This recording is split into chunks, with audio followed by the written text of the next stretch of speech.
So we're going to start this week with sexual selection, and then we'll also talk about mating. So this is the first video that we'll be taking a look at.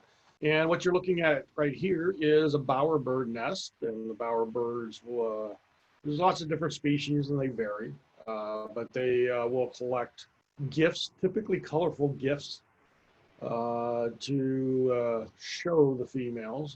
They don't actually give them to them. But it's they're building this house. They're making an impression. So we'll take a look at this, and there's the males will build two types. The one on the previous slide that we were showing you is a teepee-like nest, and then the one on the left, top left here, is what we call an alley type nest. And so what you're seeing is a collection, and this great bowerbird collected bones. It seems a little morbid, but you know, it just depends on the bird and what's available.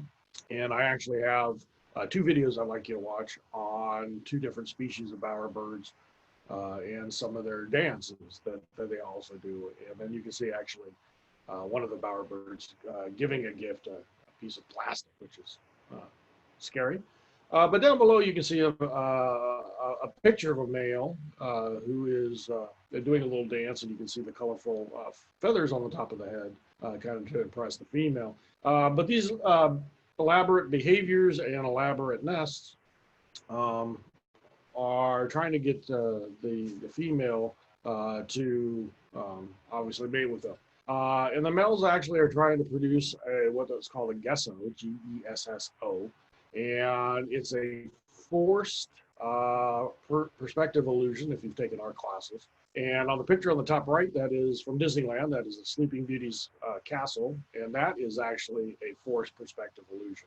The way that thing was built and painted was to give you an idea that that castle is actually larger than it is. And I'll have to say that if you look at the older pictures of the castle and the new ones with the new color scheme, it has lost some of that perspective. And so this is the male trying to impress the female. And it turns out they think it's the smarter birds that get to breed. The brain size makes a difference. And they think that the brain size allows for them to make a neater bower, to make a better nest. And they've done some studies, and they realize that the ones with the better nests have more breeding success, more mating success. And then also the brains are actually slightly larger. The cerebellum is larger in these more successful birds.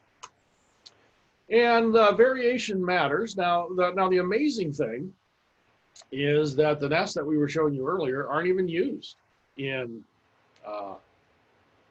the birds here.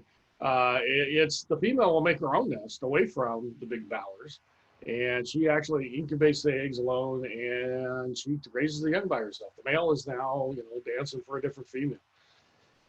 And so what we want to do on the graphs on the right, you'll look at female success here is really comes down to pretty much the first mating typically. Occasionally they'll mate twice, and there's maybe one that mated 3 times. But reality is it's kind of a one-shot deal. And unless that male is sterile, the females get no added success by having sex for the second time, we believe. Now, on the other hand, the male bowerbirds, because they're putting no input into the kids once sex has happened, their success rate really is the number of mates that they can find. And so we see a bunch of different bowerbirds on the bottom there, and how many females they got. You can see obviously the more successful ones are on the left. We'll talk about also in fish, the African cichlid. Same kind of deal. Females prefer more dominant, aggressive individuals as mates. And so what they'll do is watch, and we showed a study earlier that they basically put in there, and the females will usually choose the male that is the more aggressive, the winner of the fight. And they've decided, they figured out, and on the right-hand side, don't necessarily worry about the graphs. I just want to show you that a couple different parts of the brain are affected, and it triggers the expression of 2 genes, the CFOS gene and the EGR1 gene. And so we see releases from these genes um, and expressions of these genes. And so these are the genes we believe that is responsible for them making these decisions. And then what happens is pretty amazing. If then they watch their mate win again in another fight, the reproductive areas of the brain start to light up.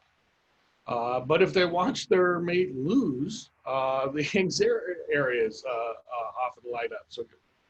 Um, so they are kind of tying into what is happening out there in the environment. All right, and then the last thing on this little recording we'll talk about is Bateman's principle. It was done in the 40s and still talked about today. And it's really looking at both male and females and what they should put into and how they should approach sex and reproduction. The males, he suggests, success varies a lot more than females because it's really dependent. They can't have kids on their own. And so it is their ability to attract a mate and have sex. Females' reproductive success, on the other hand, is not limited by the ability to attract a mate. In other words, it's not really that hard. Males, it turns out, aren't all that picky. And then the third thing is females' reproductive success does not increase after first copulation. So in most species, this can vary, but in most species, once the female's had sex once, she is primed and ready to go. There's really not any other need for more reproductive or more sexual matings. There are some maybe behavioral things that'll do. We'll talk about, but reality is one mating and they're good to go. All right, and so his suggestion is investment and what you invest in. The females, few high-cost gametes. So you see in the picture, the egg is the kind of the pinkish reddish, I don't know what color you want to call that, but it's a huge investment. It's very, very large. And so females have already invested quite a bit into the process, whereas if you look at the sperm, quite a bit smaller, they're cheap. And so the males, on the other half, their investment would be, hey, I have as many mating opportunities as possible. And then the question became, and we'll talk about parent care later, but why would a male even stick around then? Why don't you just deposit your very cheap sperm and run? And so we're gonna look at those questions. One is females in a relationship. If they have a kid, they know it's theirs. I mean, if you're pregnant, that kind of tells you, hey, this is mine. Whereas the male, even if the female's pregnant, unless he's around here 24/7, how do I know that she didn't cheat on me? So the males are always less certain of paternity. So one reason to stick around might be just to make sure you protect your investment. And then the last thing we'll talk about is this operational sex ratio. How many active males to active females? And depending on what this ratio looks like, will kind of determine how things go and what mate gets to choose. And so here we're showing you the more, there's really two kind of, and this picture's terrible, and I apologize, I couldn't find a better one, but it kind of shows you kind of the different strategies. The more mates, the higher the individual's fitness, or is it, so that would be quantity, or is it the quality? I have fewer, but I have higher quality children for fitness. So it really comes down to whether you're competing for a mate, selecting a mate, and then is there a bias ratio? And the ratios change, and it really depends. It depends on all kinds of behaviors. It might depend on, okay, if I'm a male and I mate with a female for monogamous, once that happens, we're both taken out of the ratio. We've had sex, we're done, we're going to raise kids now. But if a male impregnates a female and she goes and builds a nest, like the bowerbird did, and he goes and gets himself right back in to the ratio, he goes back in to mate again, then that ratio is male biased. And that also does happen in females. There are some species of females that they don't take care of the young, the male do. And so That ratio can be changing. It could be environmental. It could be behavioral.